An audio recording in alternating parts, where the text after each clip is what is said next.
አሰላሙ አለይኩም ወራህመቱላሂ ወበረካቱ። ውድ የተከበራችሁ ሙስሊም ወንድም እህቶቼ እንዴት ናችሁልኝ? እኔ አለሁ አልሐምዱሊላህ። ብዙ ጊዜ ሙስሊም ካልሆኑ አካላት በተደጋጋሚ የሚነሳ ጥያቄ አለ። እሱ ምንድነው? አላህ ሱብሓነሁ ወተዓላ ሁሉን ቻይ አምላክ ከሆነ ሰው መሆን ይችላል ወይ የሚል ጥያቄ ይጠይቃሉ። እስኪ ወንድማችን ማህዲ በዚህ ዙሪያ ምንድነው የምትለው?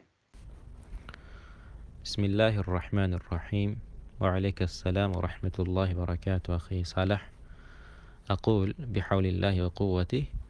የዚህ አይነት ጥያቄ ከመነሻው ማለትም አምላክ ሁሉን ቻይ ከሆነ ሰው መሆን ይችላል ወይስ አይችልም የሚለው ጥያቄ አንተ ጠቅለል ባለ መልኩ ሙስሊም ካልሆኑ አካላት አልከው እንጂ ከክርስቲያኖች ነው የሚመጣው።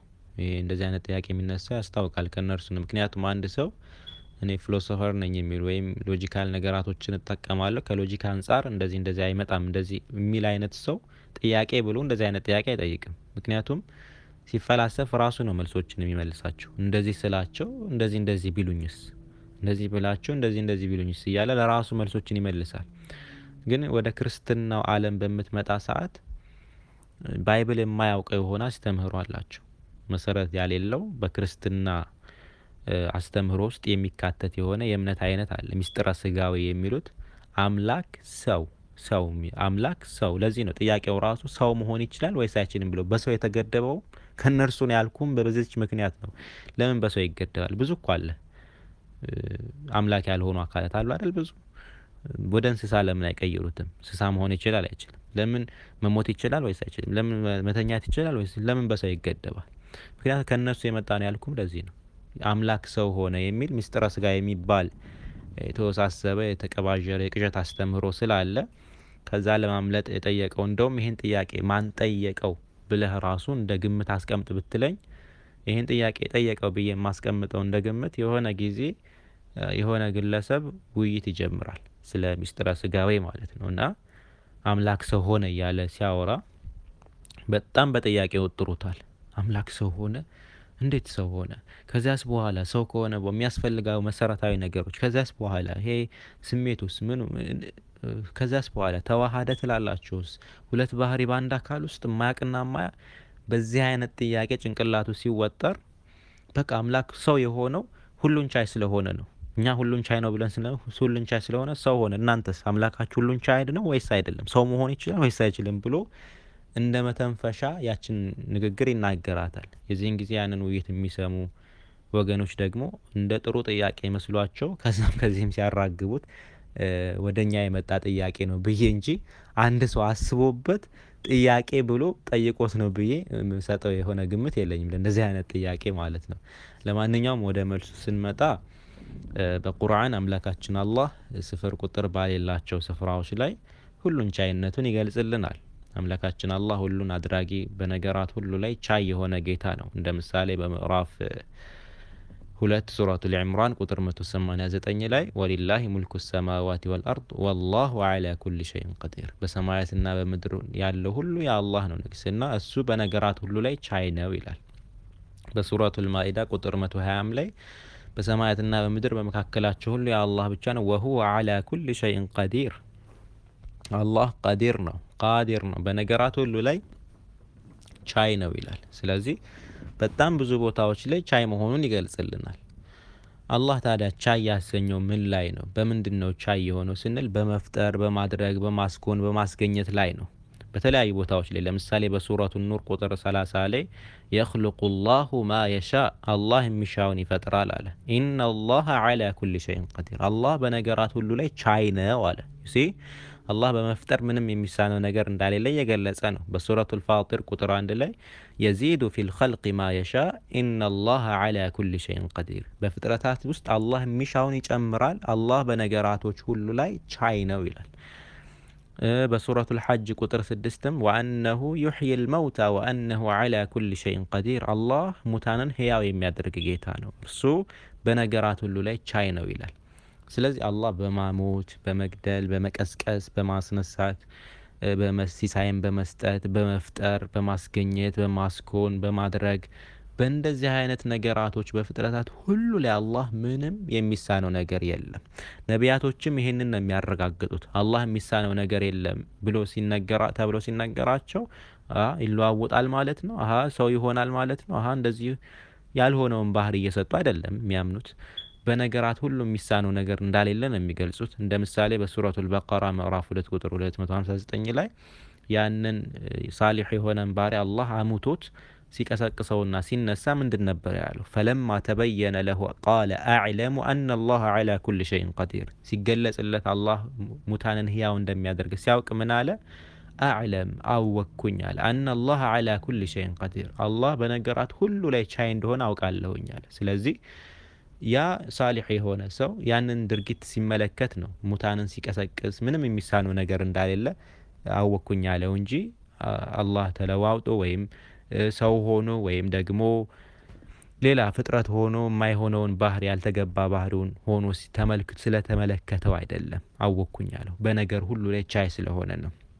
ስለዚህ ጥያቄው ሰው መሆን ይችላል ወይ ብለው ሲሉ ባህሪ ያልሆነውን ነገር መሆን ይችላል ወይ ብሎ ማለት ነው ጥያቄው እንጂ የችሎታ ጉዳይ ሳይሆን የባህሪ ጉዳይ ነው ጥያቄው ራሱ። መከፋፈል፣ ሰው መሆን፣ ባሪያ መሆን፣ እንደዚሁም መሞት፣ ማንቀላፋት፣ መድከም፣ መፈጠር፣ እነዚህ የተለያዩ በሰው ብቻ የሚገደቡ አይደሉም። ባህሪ ያልሆኑ ማንቀላፋት ይችላል ወይስ አይችልም ተብለህ ብትጠየቅ የሚሳነው የለም ይችላል ብሎ ሊመልሱልህ ይችላሉ።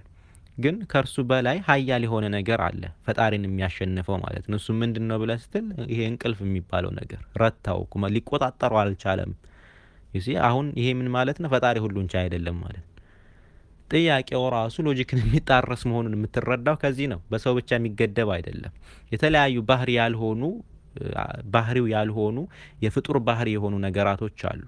ስለዚህ ከባህሪ አንጻር ስለሆነ የሚታይ የፈጣሪ ባህሪ አይደለም፣ የፍጡር ባህሪ ናቸው እነዚህ በጠቅላላ መሆን፣ መለዋወጥን ብትል መድከም፣ ማንቀላፋትን በጠቅላላ ማለት ነው። አምላካችን አላህ በሱ በባህሪው ውስጥ ማስኮን እንጂ መሆን የሚባል ማድረግ እንጂ መደረግ የሚባል ባህሪ የለው። በሱረቱ ነሕል ቁጥር 60 ላይ ወሊላሂ ልመተሉል አዕላ ይላል ወሁወ ልዐዚዙል ሐኪም። አላህ ሙሉ የሆኑ ባህሪያቶች አሉት ይላል። ወሊላሂ ልመተሉል አዕላ ሙሉ የሆነ ባህሪ አለው፣ ካሚል የሆነ የተሟላ የሆነ ባህሪን ያለው ከጉድለት የጠራ ወሁወ ልዐዚዙል ሐኪም እርሱ አሸናፊው ጥበበኛ የሆነ ጌታ ነውና ይላል። ይህ ነው ፈጣሪ ብሎ ማለት። ዛሊኩም ላሁ ረብኩም ላኢላሃ ኢላሁ፣ ይሃችሁ ጌታችሁ ነው ከእርሱ በቀር ሌላ አምላክ ያሌለ፣ ኻሊቁ ኩል ሸይ የነገራት ሁሉ ፈጣሪ፣ ፈዕቡዱህ እሱም በብቸኝነት አምልኩት፣ ወሁወ ዐላ ኩል ሸይን ወኪል አላህ በነገራት ሁሉ ላይ ተጠባባቂ የሆነ ጌታ ነውና። ስለዚህ በቁርአን የምንረዳው አላህ የራሱ የሆኑ ሙሉእ የሆኑ ባህሪያቶች አሉት፣ ከየትም ፍጥረት ጋር የማይመሳሰሉ ካሚል የሆኑ የተሟሉ የሆኑ ከዚያ ውጪ መሆን፣ መደረግ፣ መፈጠር እነዚህ በጠቅላላ የፍጡር ባህሪያቶች ናቸው፣ የፈጣሪ ባህሪም አይደሉምና ከጅምሩ ማለት ነው። ይህንን ከተመለከትን ወደ ባይብልም ስንመጣ ፈጣሪ ምንም የሚሳነው ነገር እንዳሌለ ይናገራል። እንደ ምሳሌ በዘፍጥረት ምዕራፍ 18 ቁጥር 14 ላይ በውኑ ለእግዚአብሔር የሚሳነው ነገር አለን ይላል። ሀል የስተሒል ዐለ ረብ ሸይ ይላል። አንድ ነገር የሚሳነው ነገር አለን ይላል። ያ ማለት የለም ነው። ሁሉም ነገር አድራጊ ነው፣ የሚሳነው ነገር የለም ነው። ነቢያቶች እንኳን እነ ኢዮብ እነ ያዕቆብ እነ አብርሃም እነዚህን ፈጣሪ የሚሳነው ነገር የለም የሚለውን ነገር የሚረዱት ይለዋወጣል ማለት ነው፣ ሰው ይሆናል ማለት ነው፣ ይቀያየራል ማለት ነው፣ ያንቀላፋል ይሞታል ማለት ነው፣ የሚሳነው የለም ብለው አይደለም የሚረዱት። በማድረግ በማስኮን በመፍጠር ላይ እንደሆነ ነው። ለምሳሌ በኢዮብ ምዕራፍ 42 ቁጥር 2 ላይ ቀድ ዐሊምቱ አነከ ተስተጢዑ ኩል ሸይ ይላል። ሁሉን ታደርግ ዘንድ ቻይ እንደሆንክ አወቅኩኝ ይላል። ሀሳብህም ይከለከል ዘንድ ከቶ እንደማይቻል አወቅኩ ይላል። ፈጣሪ ሁሉን ነገር እንደሚያደርግ ታደርግ ዘንድ ነው ያለው ኢዮብ ማለት ነው። አድራጊ መሆኑን ነው ያወቁ፣ ምንም የሚሳነው እንዳሌለ። አነከ ተስተጢዕ ኩል ሸይ ሁሉን ነገር ታደርግ ዘንድ ቻይ እንደሆንክ አወቅኩ ይላል። በማድረግ ላይ ነው የሱ ባህሪ እንጂ በመደረግ ላይ አይደለም፣ በመሆን ላይ አይደለም፣ በማስኮን ላይ ነው። ይስሐቅ ያዕቆብን ሲባርከው በዘፍጥረት ምዕራፍ 28 ቁጥር 3 ላይ ወላሁ ልቀዲር አላህ ቻይ ነው አለ። ቻይ የሆነው አምላክ ይባርክህ ይላል። ወየጅዐሉከ ሙስሚራን ወየክቱረክ ወዩከሲሩክ ብላ ብላ ማለት ነው። ሁሉን የሚችል አምላክም ለብዙ ሕዝብ ጉባኤ እንድትሆን ይባርክህ ያፍራህ ያብዛህ ይላል። ሁሉን ቻይ የሆነ አምላክ ይላል። ሁሉን የሚችል አምላክ። ስለዚህ አምላክ በምንድን ነው በምን ላይ ነው ቻይነቱ ስትል በመባረክ በማብዛት በማፍራት በማራባት ዘርን በማብዛት ማለት ነው። በዚያ በዛ እንጂ ራሱ በመራባት ሁሉን ቻይ ነው ወይስ አይደለም? መራባት ይችላል ወይስ አይችልም? መብዛት ይችላል ወይስ አይችልም? ይሄ እንደዚህ አይነት ጥያቄ ሲጀመር ከጅምሩ ባህሪው ስላልሆኑ እዚህ ውስጥ የሚገቡ አይደሉም ማለት ነው። ከባህሪው አንጻር ነው እንጂ የምታየው ከችሎታው አንጻር አይደለም። ቻይነቱ የእርሱ ቻይነት በማስቆም በማድረግ በመባረክ በማብዛት ላይ እንደሆነ ነው ነቢያቶቹ የሚረዱት እንጂ ራሱ ሰው እየሆነ ራሱ እየተራባ ራሱ እየተዋለደ ብለው አይገነዘቡም። ይሄ ቻይነት ሳይሆን ጎዶሎነት ነው ብለው ነው የሚያምኑት። ስለዚህ ይሄንን ነው የምንረዳ። ሁሉን ቻይነቱ በማድረግ ላይ ነው። አይ ከሆነ እንደዛ በማድረግ ላይ ከሆነ መሆንም ይችላል። ስለዚህ ያ ማለት መለዋወጥ ወደሚለው ደግሞ መሆን ይችላል ወደሚለው ከመጡ መለዋወጥም የእርሱ ባህሪ ነው ብለን ደግሞ ልናነሳላቸው ነው። ይለዋወጣል ማለት ነው በባህሪው ብለን ልናነሳላቸው። ይሄ ደግሞ ባህሪው እንዳልሆነ መጽሐፋቸው ይናገራል። በትንቢተ ሚልክያስ ምዕራፍ 3 ቁጥር 6 ላይ እኔ እግዚአብሔር አልለዋወጥም ይላል። ሊአኒ አነ ረብ ላአተገየር። ስለዚህ ሰው ከሆነ እንስሳም ከሆነ ሁሉን ቻይ ነው ብለው እነሱ ሁሉን ቻይነቱ ይሄን መሆን መፈጠርን ከሆነ የሚገነዘቡት ተለዋዋጭ ነው። ባይብል ደግሞ አልለዋወጥም ብሎ አስቀምጦላቸዋል ማለት ነው። ይሄ በተመሳሳይ በተለያዩ ቦታዎች ላይ ይናገራል። እንዳይበዛብን ሰው የሚለውንም ከፈለጉበት ደግሞ ሰው እግዚአብሔር ሰው እንዳልሆነ የሰው ልጅም እንዳልሆነ ይናገራል። በዘኍልቍ ምዕራፍ 23 ቁጥር 19 ላይ ሐሰትን ይናገር ዘንድ እግዚአብሔር ሰው አይደለም ይጸጸትም ዘንድ የሰው ልጅ አይደለም ይላል። ለይሰ አላሁ ኢንሳናን ፈየክዚብ ወለብነ ኢንሳን ፈየንደም። ኢንሳን አይደለም ይዋሽ ዘንድ የሰው ልጅ አይደለም ይጸጸትም ዘንድ። ይሄ የሱ ባህሪ እንዳልሆነ ነው የሚናገረው። ስለዚህ ባህሪው እሱ ምንም የሚመስለው እንዳሌለ ነው የሚገልጸው። በትንቢተ ኢሳይያስ ምዕራፍ 46 ቁጥር 9 ላይ እኔ አምላክ ነኝና ሌላ የለምና የቀድሞውን የጥንቱን ነገር አስብ፣ እኔ እግዚአብሔር ነኝ፣ እንደኔ ያለ ማንም የለም ይላል። እንደኔም ያለ ማንም የለም። አልኢላህ ወለይሰ ሚስሊ እያለ ነው። አምሳያዬ የለም እያለ ነው። አምሳያው ካሌለ አንተ ሰው ሆነ እንትን ሆነ እያልክ የምትል ከሆነ ሲጀመር የፍጡር ባህሪ እየሰጠኸው ነው። ራሱ እያመሳሰልከው ነው። ይለዋወጣል እያልክ ነው። በፈለግከው አምሳያ አድርገህ ልታመልከው ነው። ምክንያቱም የሚሳነው ነገር ስላሌለ። ይሄ ደግሞ የተቀባጀረ የቅዠት አስተምሮ ነው። ባይብል እንኳን የማይደግፉ የሆነ አስተሳሰባቸው መሆኑን የምትረዳው ከእንደዚህ አይነት ጥቅሶች ነው። ኢቭን ወደ አዲስ ኪዳን እንኳን ብንመጣ እነሱ አምላክ ሰው ሆነ ሲሉ ሰውየው ማን ነው ብትላቸው ኢየሱስ ነው የሚል ምላሽ ሊሰጡ ይችላሉ። ነገር ግን ባይብላቸው ያን አስተሳሰብ ራሱ አይደግፍላቸውም። በሉቃስ ምዕራፍ 1 ቁጥር 37 ላይ እግዚአብሔር ምንም የሚሳነው ነገር እንዳሌለ ሲናገር ያንን ምክንያት አድርጎ ራሱ የተናገረው መልአኩ እግዚአብሔር ምንም የሚሳነው የለም ብሎ ሲናገር ኢየሱስን ለመፍጠር እግዚአብሔር ማሳወቁን ለማርያም በሚያሳውቅበት ሰዓት ነው እግዚአብሔር ምንም የሚሳነው ነገር የለም ብሎ የተናገረው ኢየሱስ መፈጠሩን ሲገልጽላት ማለት ነው። ለምሳሌ በሉቃስ ወንጌል ምዕራፍ 1 ከቁጥር 26 ብታነቡት በስድስተኛው ወር መልአኩ ገብርኤል ወደ ገሊላ ከተማ መጣ ይላል።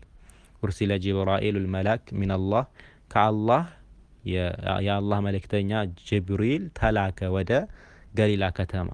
እዛ የሄደው ለማርያም ጽንስ ሊያበስራት ነው።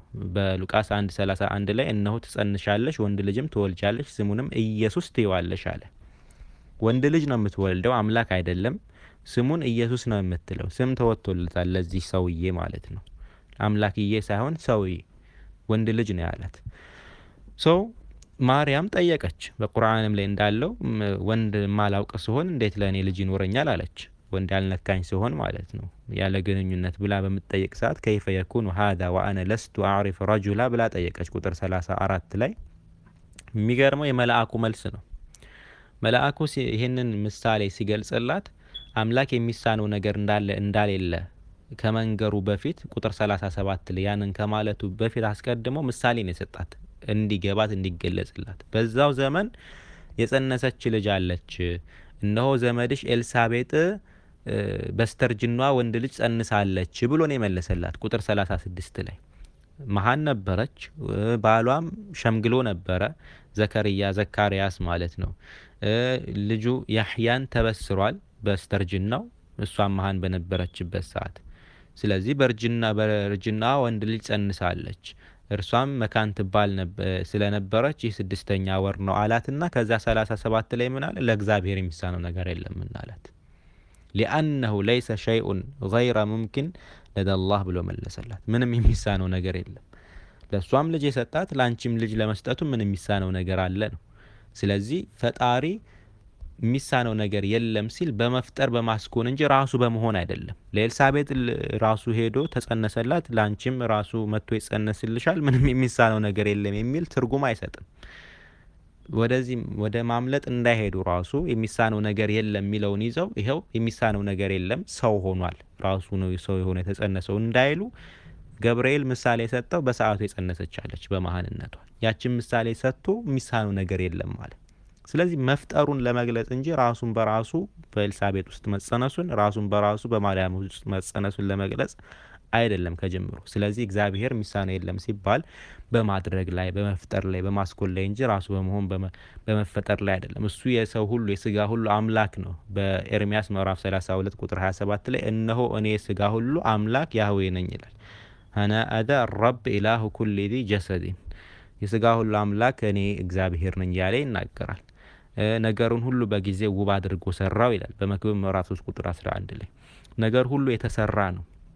እግዚአብሔር ነገር መሆን ይችላል ወይስ አይችልም ስትል የተሰራ መሆን ይችላል ወይስ አይችልም እያልክ ነው። ራሱን በራሱ መፍጠር ይችላል ወይስ አይችልም እያሉ ነው እንደዚህ አይነት ጥያቄዎችን የሚያነሱት ማለት ነው። ስለዚህ ከጅምሩ ፈጣሪ ነው እንጂ ሆነ ተብሎ የሚገለጽ አይደለም። ሆነ ካልክ ማናስኮ ነው። ራሱን በራሱን የፈጠረው ራሱን በራሱን የሰራው እንደ ባይብሉ እሱ ሰሪ መሆኑ ነው እየተነገረ ያለው። ስለዚህ አድራጊ እንጂ ተደራጊ አይደለም። ፈጣሪ እንጂ ተፈጣሪ አይደለም። ሆነ ነው እንጂ ሆነ የሚባል አይነት አይደለም። ስለዚህ መለዋወጥ የሚባለው ባህሪም በሱ ውስጥ የለም። እኔ ያህዌ አልለዋወጥም ሊአኒ አነ ረብ ላአተገየር እንዳለ በሚልክያስ ምዕራፍ 3 ቁጥር 6 እንዳሳለፍ ነው ማለት ነው። ይሄ ሎጂክንም ራሱ የሚጣረስ ነው። እንኳን አይደለም ቀርቶ ባይብልን ይቅርና ማለት ነው ከቁርአን ጋር ቢመጡ ምንም ፍንጭ የሚያገኙት ነገርም የላቸውም። ልክ እንደ ባይብሉ እንደ ቁርአኑ የዘጋ ነው በዚህ ዙሪያ ማለት ነው። ከዚህ ውጪ በሰው የሚለው ብቻ ራሱ የተገደበ አይሆንም። ይህን ጥያቄ እናንሳ ከተባለ ፈጣሪ ሰው መሆን ይችላል ወይስ አይችልም ብለው የገደቡት በራሳቸው የተወሳሰበ የሆነ አስተምሮ ስላለ ነው። ይሄ ትምህርተ ስጋ ሚስጥረ ስጋ የሚባለው ማለት ነው። ሰው አምላክ ሰው ሆነ የሚለው ግን መሞት ይችላል ወይስ አይችልም ብለህም ልጠይቃቸው ትችላለህ። መሞት ይችላል ካሉ ሁሉን ቻይ አይደለም። ምክንያቱም ከእርሱ በላይ ሁሉን ቻይ የሆነ ስላለ እሱም ሞት ሀይሎታል። እሱን ፓወር ይሄ ወይም እንቅልፍም በለው ማንቀላፋትም በለው ማንቀላፋት ይችላል ወይስ አይችልም ብለህ ብትጠይቅ ይችላል ካሉ ሁሉን ቻይ አይደለም። ከሱ በላይ ሁሉን ቻይ ይሆናል። እሱን የረታው ምን እሱም እንቅልፍ ፓወር አለው ከአምላክ በላይ ብለህ ልትመልስላቸው። ስለዚህ ባህሪው ስላልሆነ እኮ ነው። ሌላ ነገር የችሎታ ጉዳይ ሳይሆን ባህሪው ስላልሆነ ነው። አምላክ የሚለውን ትርጉሙን ዴፊኒሽኑን ሚኒንጉን ማዕናውን ካለመረዳታቸው የመጣ ነው።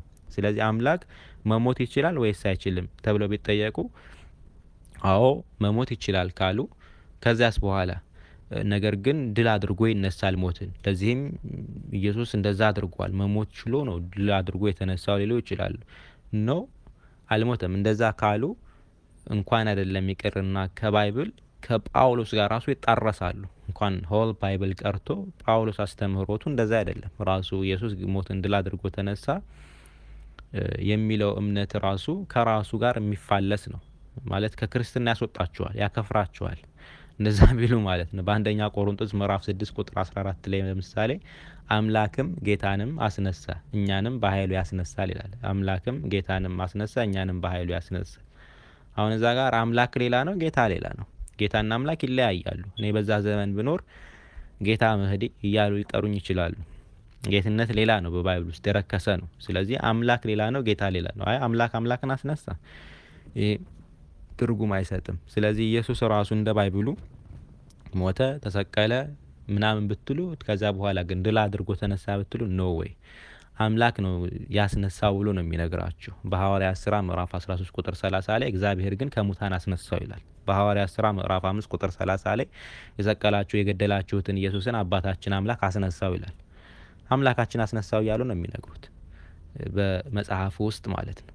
ስለዚህ አምላክ መሞት ይችላል ወይስ አይችልም ብትባሉ ራሱ ይኸው ችሎ ሞቷል ብትሉ የሞተው ሌላ ነው፣ ያስነሳውም ሌላ ነው፣ እንደ ባይብሉ ማለት ነው። ስለዚህ ከጅምሩ ጥያቄው ለአምላክ ባህሪ የተገባም ስላልሆነ በሰውም ብቻ የሚገደብ አይነት አይደለም። ሁሉንም የድክመት የጉድለት አይነት እየጠቀስክ እያነሳ ብትጠይቃቸው መልስ ያሌለው የሆነ ሎጂክን የሚጣረስ የሆነ ጥያቄ ነው። እንኳን ቁርአንን እንኳን ባይብልን ይቅርና ከዚህ በዘለለ ግን የነሱ አስተምህሮ በጣም መልስ ሊያገኙለት የማይችል ሚስጥርም ብለው ሚስጥር ነው ያሉ ሊያልፉት ወደ ኋላ የማይሉ አይነት አስተምህሮ ነው። ወደ ትምህርት ቤቶቻቸው ቢሄዱ ሚስጥር ነው ተብሎ የሚታለፍ ነው። ይሄ ምንም የሚደበቅ ነገር አይደለም። ብዙ ከተፈላሰፉ እንዲያቆሙ ያንን ነገር ይገደዳሉ። ወደ አልፍ ተፈላጊ የሆነ ነገር ስለሚወስዳቸው ማለት ነው። ከጠየቁ ብዙ እንዲጠይቁ አይፈለግም በአስተምህሮታችን። እንደውም ወሄድ የሆነ ነገር ሲነግረኝ የሆነ ፈገግ እያስባለኝ ነበር። አምላክ በዚህ ጉዳይ ላይ ስናወራ አንዷ ምን አለችው? አምላክ ቢሞት በእኛ በክርስትና ሌላኛው አምላክ ያስነሳዋል አለች። እና በእናንተ ግን በእስልምና አምላክ ቢሞት ማን ያስነሳዋል? ምክንያቱም በእኛ ውስጥ አምላክ ሲሞት ሌላ አምላክ አለ ያስነሳዋል። በእናንተ ውስጥስ አምላክ ሲሞት ማን ያስነሳዋል? እንደዚህ አይነት አስተሳሰብ እንዲይዙ ነው የሚያደርጋቸው። ይሄ የተፋለሰ የሆነ አስተሳሰብ ማለት ነው። አስተምህሮ በክርስትና ውስጥ ያለው የዚህ አይነት እኛ አምላክ አንዱ ቢሞት አንዱ ያስነሳዋል የዚህ አይነት እንትን ያለው እምነት ነው ያላቸው እነርሱ ማለት ነው። እንዲህ አይነት አቋም እንዲይዙ ነው የሚያደርጋቸው ብዙ እውቀት ያሌላቸውን ሰዎች። ከዚህ በዘለለ ጥያቄ እንደዚህ አይነት ጥያቄዎችን ብዙ ማቅረብ ይቻላል። ለምሳሌ ለእነርሱ አምላክ ሊሸከም የማይችለውን ድንጋይ መፍጠር ይችላል ወይስ አይችልም ብለን መጠየቅ እንችላለን፣ ከችሎታ ጋር አያይዘን ማለት ነው። ሁሉን ቻይ ከሆነ አምላካችሁ እንላለን፣ ሊሸከም የማይችለውን ድንጋይ መፍጠር ይችላል ወይስ አይችልም? ይችላል ካሉ ሁሉን ቻይ አይደለም። ምክንያቱም ሊሸከመው የማይችለውን ድንጋይ ፈጥሯል፣ ሊሸከመው የማይችለው ድንጋይ ያለና ማለት ነው። አይ ሁሉን ቻይ አይደለም፣ ሊሸከመው የማይችለውን ድንጋይ መፍጠር አይችልም ካሉ አሁንም ሁሉን ቻይ አይደለም፣ ምክንያቱም መፍጠር ስላልቻለ። በሁለቱም ቢሄዱ በጣም ምንም ሎጂክን የሚጣረስ የሆነ ሴንስ የማይሰጥ የሆነ አስተሳሰብ መሆኑ ይገባቸዋል ማለት ነው። ችሎታ ጋር የሚያያዝ አይደለም፣ ባህሪ ጋር የሚያያዝ ነው። ሌሎችም ምሳሌዎችን መስጠት ይቻላል። ከላይ መሞት ይችላል ወይስ አይችልም? ማንቀላፋት ይችላል ወይስ ደግሞ አይችልም? አምላክ ሁሉን ቻይ መሆን ይችላል ወይስ አይችልም? ሁሉን ቻይ መሆን ይችላል ወይስ አይችልም? ሁሉን ቻይ አለመሆን ይችላል ወይስ አይችልም? ሁሉን ቻይ አለመሆን ይችላል ካሉ ሁሉን ቻይ አይደለም፣ ምክንያቱም ሁሉን ቻይ ስላልሆነ። ሁሉን ቻይ አለመሆን አይችልም ካሉ ሁሉን ቻይ አይደለም፣ ምክንያቱም ሁሉን ቻይ አለመሆን ስላልቻለ። ሴንስ አይሰጥም። ስለዚህ ራሱ አስተሳሰቡ የሚጣረስ ነው ከራሱ ከሎጂኩ ጋር ማለት ነው። ሎጂክ ነው እንኳን ቢባል እንደዚህ አይነት ጥያቄ አያነሱም ሎጂካዊ ብለው። ግን በክርስትና ውስጥ አምላክ ሰው ሆነ የሚል ተቃዥ የሆነ አስተሳሰብ ስላለ እንደዚህ አይነት ጥያቄዎችን ያነሳሉ። እነዚህን ደግሞ ከባይብልም ከሎጂክም ከቁርአንም በዚህ መልኩ ድምጥማጡን ማጥፋት ይቻላል ብዬ አምናለሁኝ። እንደዚህ አይነት ነገሮችን ኢንሻአላህ ዳግም የሚያነሱትም አይመስለኝም። ምክንያቱም ድንገት የተነሳ ነው በውይይት ሰዓት ማምለጫ ብሎ ያነሳው እንጂ ጥያቄ ብሎ አስበውበትም ያነሱት አይደለም። والله أعلم.